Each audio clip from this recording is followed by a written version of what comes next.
The question about how policy positions have changed. They were clearly ready with an answer about how the values have been consistent. For me, and one of the lines that stuck out was, "This is a new. I think people are ready for a new way forward." She said that a couple times. It goes to David's point. I don't think there's a policy separation that they've created with Biden. Obviously, she gave a kind of personal defense of him, but they're also very clearly trying to position her as a change candidate in the same way that Donald Trump is positioning himself as a change candidate. In some ways, it feels as if that's going to be the crux of what this comes down to in November, is whether that is bought by the electorate or not. And interestingly, there is some polling to suggest that it's a battle right now. It's actually a live ball. It seems as that you distracting the shit out of me, bro. Man, I'm just trying to figure out, like, is this guy straight? Because it's like they never have any straight black men that come on this panel and support Kamala. So I'm just like, I'm tired. Bro. Is this guy straight? They had that bald head. Nah, he's not. There's no way. There's no way. Oh yeah, you did the investigation. So I'm just like, at what point do I get a straight black man's perspective? You didn't have to look that up. I'm tired of the gays speaking. No, I had to confirm because I'm not finna just make an assumption. You can tell from the gaydar. No, I just got to confirm because I'm tired of CNN propping up these gay dudes speaking on behalf of black men.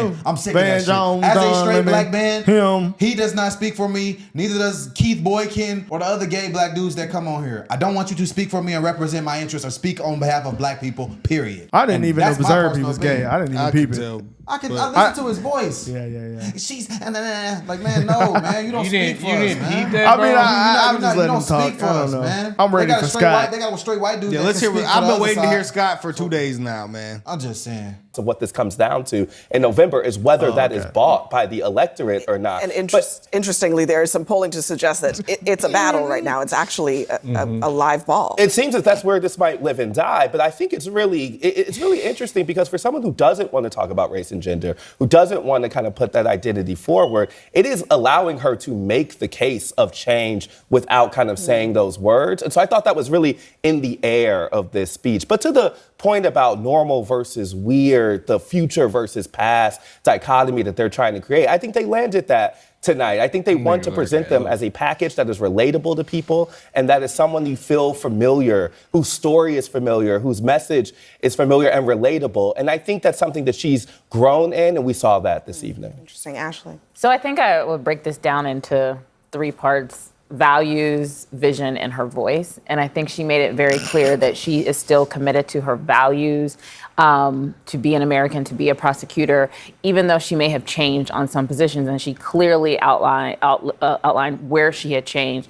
I think on the vision, she attempted to draw the contrast without talking about Donald Trump, but still being very clear and not berating her current boss, actually. And when you think about the opposite ticket of J.D. Vance, where Donald Trump's vice president isn't even on the ticket anymore, we don't need to go down why that is the case, but she was clearly able to draw her vision for how she wants to take the country forward with her opportunity economy, and then her voice. I think so many Americans want to know, who is she and does she have command of her voice? And she answered every question. Now, you might not like the way she answered them, but she answered them as a capable, qualified leader. And I do think she moved the ball forward a little bit. You know, maybe she didn't score a touchdown tonight, but she definitely moved down the field. All right. Did he just clear Here we go. Instead, about this idea of the question of who's going to change will be the fundamental defining question of the election. And I was sort of watching this, holistically. What is she saying? What does she look like? What's on the screen? So at the beginning, when she's talking about Biden and their record,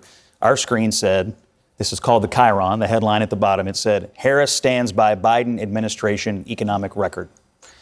She is making it clear that she will embrace and be a continuation of Biden's economic policy, his record, what they've done. She offered no remorse, no regrets, no introspection about anything they've done. She continued to blame inflation on this fantasy price gouging idea. She had no additional thoughts on the economic situation in the country or what they've done beyond just saying, Joe Biden and I have done a great job. Now, if I were the Trump people, I would be salivating over the idea that that's how they are going to run the race. I don't believe it's tenable.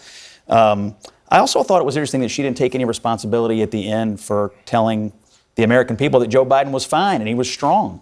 We all know that's not true. That's why he's out of the race, and she's still standing by the idea that he was fine and he's strong and that he's fine today. Nobody believes that, and I just think at some point, then why isn't he running? Because he's too old, point blank. Same reason why Donald Trump probably shouldn't be running, because he's too old and out of touch. I think most Americans know the bro. truth, and when you're running to be president and you're willing to look them in the face and tell them something they know that you know is not true, it does speak a little bit to your character. Scott, and I'm curious what you think about this. Scott, the only smart mother. Will voters care about that part of it, which is kind of backward looking, or do they care about what's next? Well, I think the part of what Scott raised that could be problematical if they prosecute it properly is, I think Biden deserves a lot more credit, frankly, for guiding the country through the pandemic and the economic calamity that he walked into than he gets. But inflation over a period of years has been a heavy toll on people here and around the world, but around the world is not relevant here.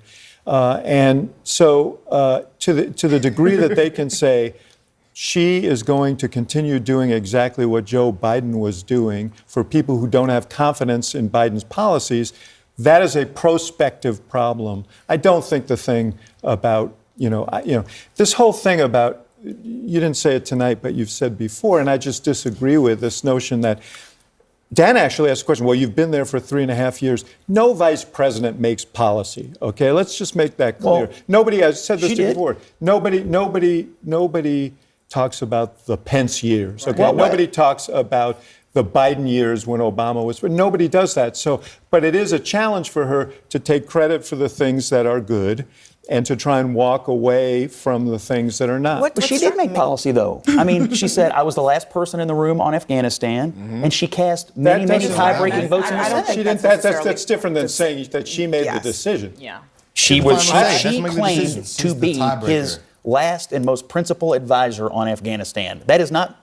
That's her word. She said she was the last person in the room. What does that mean to you? She created the Afghanistan It means that policy. she told him whatever she thought, and he did whatever he thought what he wanted to do. One of the things that struck me about, and as someone who, like Ested, has covered Kamala Harris before, she is a homework doer. And you can see the homework has been done in this interview. And it really kind of makes me wonder about. I'm not hearing what he has to say. They team up on him every day. He's strong. Well, let's see if Scott says something. Scott loves it. If Scott don't talk again, I don't want to hear them people. Hey, no, Scott doesn't. Scott had me rolling. They don't want to give Scott a lot of time, That's bro. turkey neck. Y'all heard Scott? Turkey neck is my least favorite on there. I don't like him either. He said turkey neck. David Axelrod, is that who that is? I don't know. Yeah. He sounds like he want to cry too. Like he's just like. I don't really trust his. And I can't stop looking at his face, bro. I can't even look at his face. Hey, Scott had me so weak. No, bro, I can't stop looking at it, bro. Old girl said that crazy stuff. Oh my gosh! Look at that! Look at it's touching his tie. Bro, don't roast it's touching his tie. Bro. Don't roast the old No, man, bro, I'm sorry, bro. Like damn, bro. Everybody's free game. You on TV. Bro, if you go on TV, bro, that's you got you free game. Then don't go on TV. Then you just got an Adam's apple, bro. What is it called? What were we talking about? Ozempic. No way, this is his wife.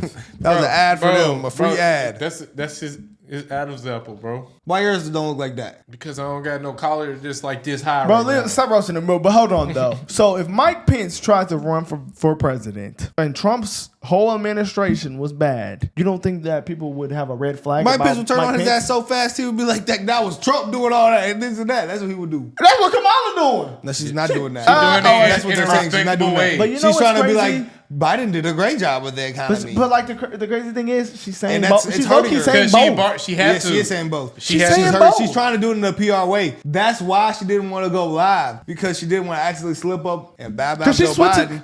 Or also slip up and say we're gonna do the same thing, because she knows nobody wants the same thing. Y'all want to know what's crazy? They said this is reported allegedly the entire interview with Kamala and Tampon Tim was 48 minutes, and we only got 18 minutes of it. I mean, I believe it. Hold on. So you telling me we missing some? But nah. No, that's only how much they released of it. You sure? That's what they saying. Who on said X. that? That's what they saying. Propaganda. That's what they said on X. That's what they saying. Yeah, bro. Propaganda, That's just insane, bro. propaganda. I mean, and then they're gonna sit here and just make you feel like that you're doing it because she's a black woman. 41 minutes of an interview. Y'all ain't saying nothing released about that. 18. Y'all ain't saying nothing about And the fact that black woman if won't know Mike that y'all Pence had a bad administration with Trump and he ran, people would definitely criticize that. That's just a complete red flag. If you were the vice president under a bad administration, that's a red flag, period. Is it not? It is. But you're part of the blame. You're part of the administration. You got voted for. You have power. The vice president, as we saw, had a swing vote on multiple occasions. Afghanistan went horrible. We left billions of dollars.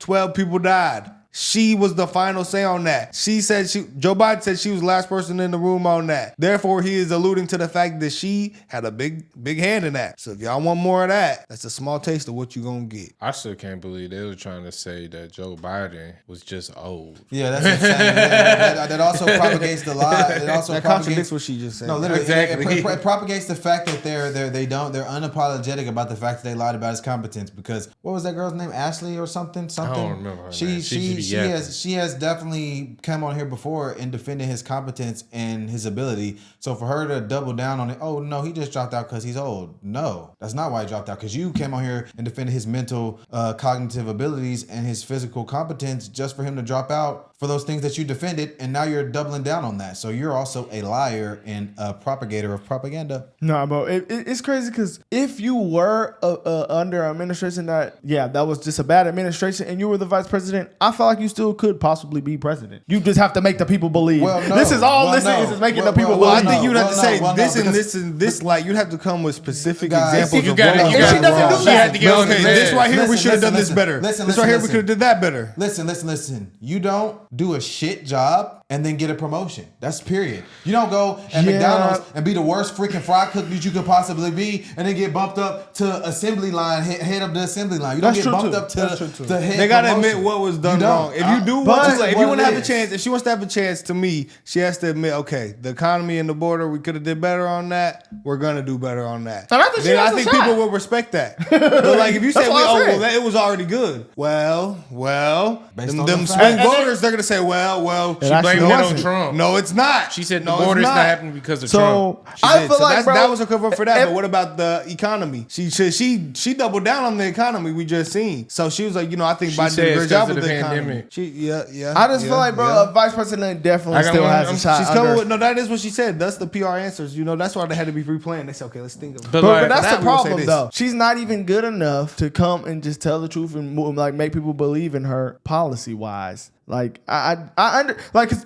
these people make you believe anything. She's so not good. Anytime she talks, you just don't believe in that word of it. Well, this is how I feel. The border is completely her it's just fault. easy to debunk when you know the facts. Yes. And then it's crazy because we lived in Texas and been to the border and they were stopping them to put stuff in the water to stop people from crossing the water. It was legislation and people watching the Texas Border Patrol. The Texas went to war behind that, boy. And they watched the Texas Border Patrol to stop them. He was gonna be out there. Two good, strong young men. And they gonna get your fans ass to go to grab. Nah, they ain't gonna get me. They gonna they gonna have you out there like a dog. I got asthma. I got horrible he's getting away, bro. I'm not gonna lie, guys. Catch a Freeman. That interview. Go get him, catch him. That interview simply showed me that Kamala cannot do the job. I mean, the results show that she couldn't do the job. But if you can't speak the job, if you cannot speak the job and you can't do the job, that's a problem. Because I definitely feel like with this, how the media moves, she's obviously getting somewhere and she didn't do the job already. So I feel like if you can speak the job, you can fool the people into a winning. She can election, speak it a bro. little bit. I'm not gonna lie. We but disagree to me, bro, on that. I definitely disagree. I definitely think her ability to say a bunch of nothing, to dance around something, to make it seem like she said something to the person who, because you're think seeing she's through the roof with see, that? you're not understanding. Because I think she's through the roof with that when she can prepare. Like when she goes to her rallies and she just repeats the same speech, she does a good job. Yeah. When she can go on a campaign and do something that she's pre-prepped for, she does a good job. I feel like all presidents when she's on the spot on an issue, if you put her on the spot on an issue, that's when you're gonna see her weaknesses. Because when she was on the spot in the debate, she failed. When she was on the spot on all these panels, she's failed. So if she gets on the spot on debate, She's gonna fail. That's why she had to go to a network where they're gonna be a leftist propaganda network, and they're going to coddle her and give her an advantage. See, but the debate's gonna debunk that. You know what and the thing is, they're gonna give her the question she's asked ahead of time. I guarantee it. Look though, they're gonna turn you're off looking at her when you listen to her. It's like you already know. You know what I'm saying? If the person you're talking to, if you already know that they are a liar, then it's easy for you to debunk, right? But for the average person who doesn't know that and doesn't come out here and do this, like who just sitting at home watching, they're not. She's talking really good to them. They say she could. So that's why I say she's talking good. I know to them. To us, we know because we know. But if you don't know, you don't know. I feel if you like know, a lot you of know. people That's know, how bro. it is. So her ability, a lot of people know, but a lot of people don't know too. Her ability to So you bullshit think- is a 10. So you think 10 out of 10. I wouldn't say. I mean, I'd say it's like an 8.5. You said her ability to what? To bullshit. BS. Oh yeah, it's definitely. Okay. It's up there. Like she's not just Maybe, the elite. maybe I'm just comparing, but that's the thing. I can't compare her to Toasty because Toasty's not spitting bullshit. Exactly. I'm just like, she does not talk Like, good you at know all. who's a 10 out of 10 that spitting BS? My boy Andrew Tate. He is. Because he can just He was go off speaking on some real shit, it bro. would be mixed in with some BS though. That's how you do it if you good. Yeah, that's what I'm saying. I think it's someone out there that can spit bullshit and win the president and fool everybody. I don't know how Kamala's fooling these people because it's just She's not not good fooling to me. them. But This is how they're fooling She's them. telling them Donald Trump what she racist. wanna And a misogynist. No, this is He's gonna take away your human rights. This what it is. This what it is. That's it. Trump Women bad, rights. Kamala good. Trump bad, Kamala good. Yes. Trump bad, Kamala good. That's it. all right, guys, Scott Jennings absolutely keeps destroying them. I think I don't know if they're gonna rehire Scott Jennings. They better not. No, literally, Scott Jennings. He is carrying them on his back. He carrying CNN on his back. No, literally. LeBron Game 6 in the Heat 2012. No, literally, because Scott Jennings is the only logical person on CNN. He's the reason they can say, "Oh, we're a fair and biased network," because he's the only one that doesn't spit paid propaganda. and he's grilling them. Yeah. We're gone, guys.